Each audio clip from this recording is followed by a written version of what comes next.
Back out here, been a long time since I made a video. It's my 01 Maxima. Had a bunch of work done to it that I got done here recently. First off, I had this box built. Pretty much right around 5 cubic foot. Tuned to about 33, 34 hertz. Pretty good sized port area on that. Not sure exactly the port length or dimensions or anything like that, but all I know is it's big. I got my Soundqubed HDC 315 right here. 8-inch carbon dust cap added to it.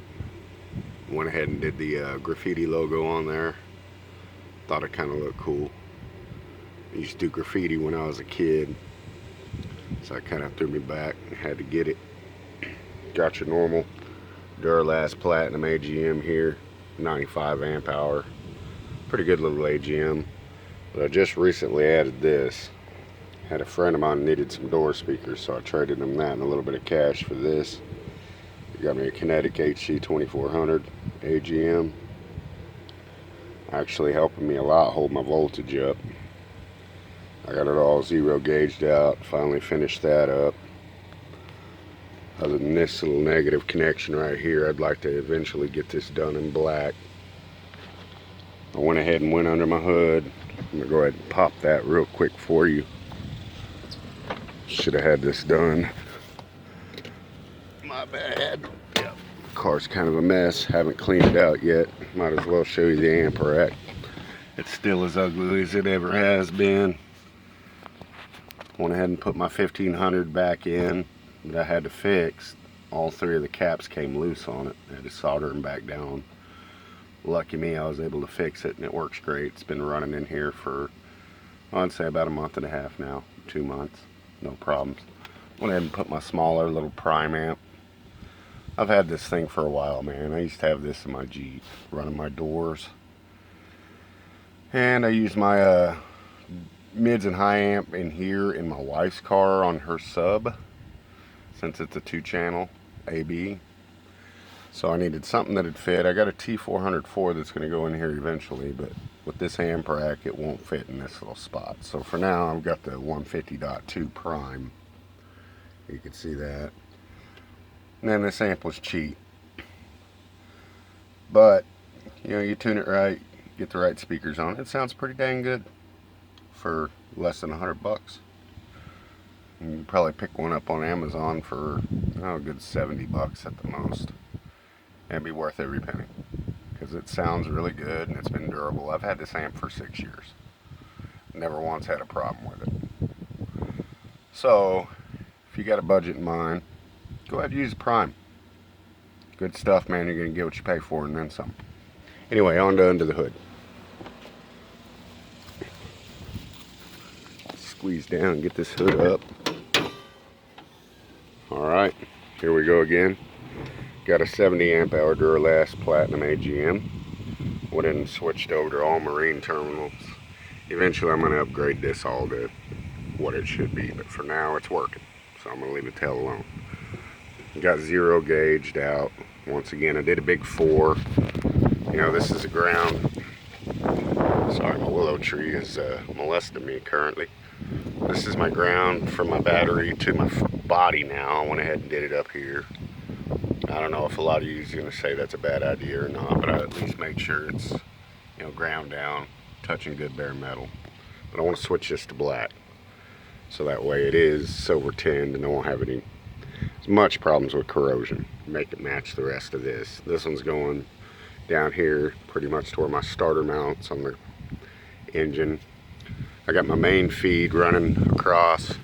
It's coming down here, coming all the way down here to my alternator. And I've got the factory wire still on it too, so this zero gauge is just to bolster it. I'm sure the other whatever gauge wire that comes factory with it's doing nothing. But I went ahead and put a ground right here where my alternator mounts. Ran it similar to the same path. This one's actually that silver tin copper. And I got it pretty much not in the same exact spot, but in the same general location, ground down. So we're all zero gauged out. Got the big 4 done here. stock alternator down here. Any one of you guys that's got this particular model car realizes how difficult this alternator is to get in and out. This is probably number 8 in 3 years that I've done.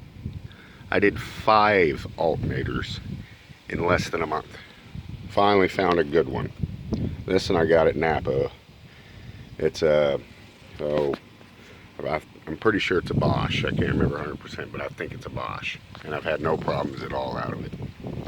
When I run this thing at idle, it drops down at full tilt at an idle to maybe 12.2 volts, which I know isn't great, but it's not the worst thing ever. I'll take it for a stock alternator. I just want this sucker to start and get me to work every day. But since I added this little jewel, now when I'm on the highway and I'm driving and it's full tilt, now I realize I've got my amp set at 2 ohms, so it's not really pulling as much as it could be. It's maybe getting 1400, at best 1500 watts to this sub, which is what its RMS is. But once I got that in here, I'm on the highway, I'm going to work, or I'm going through town shifting gears. This thing's a 5-speed, so I'm losing RPM, gaining RPM the whole time I'm driving this sucker.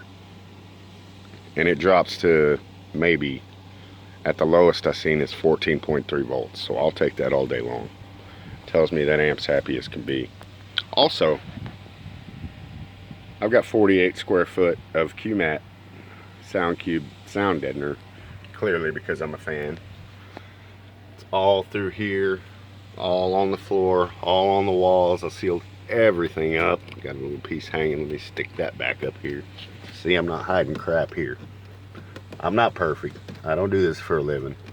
I do this to save money and because I love it. But I got it all done. I don't have much back here on this back wall here, but on the inside of it, I do. It's fully covered on the inside. And on the top deck, I've got 2 layers on the bottom, and I've got 1 layer on the top. This little spot where this sub comes through, there's a nice little square hole in it. I went ahead and left that open to see if I can get a little more air coming through there.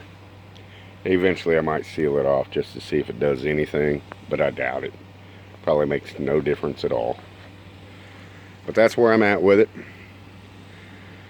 Today, it's Monday, you know, July something or other. Not sure what day exactly the date is, but today it's going to go up to Car Toys here in Tulsa, and it's going to get DD1. I'm going to get, oh, something else I forgot that I added. Well, I finally got tired of that double din, and I went big boy status. So now we got a DEH 80 PRS. I have been crushing over this thing for about 6-7 years. Finally was able to get it. So now I got it in here. Of course, my gains were set to a 2 volt preamp output, and this thing does 5. So today, the reason why I'm going to Car Toys is I'm going to get a DD1, so it actually gain matches now. It's coming in a little hot, so I want to get that out of there before I have any kind of trouble with my sub. I've got another one, but I don't want to resort to it.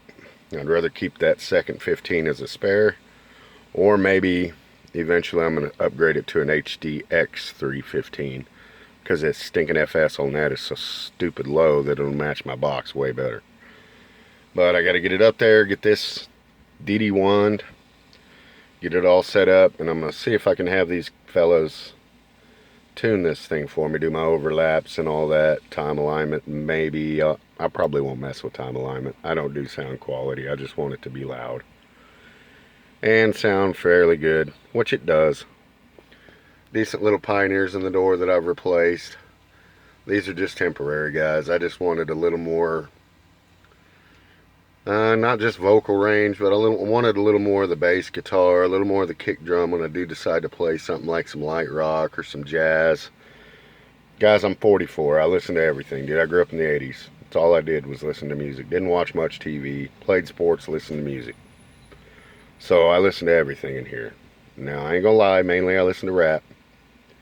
But sometimes I want to hear Steely Dan, sometimes I want to hear Chicago.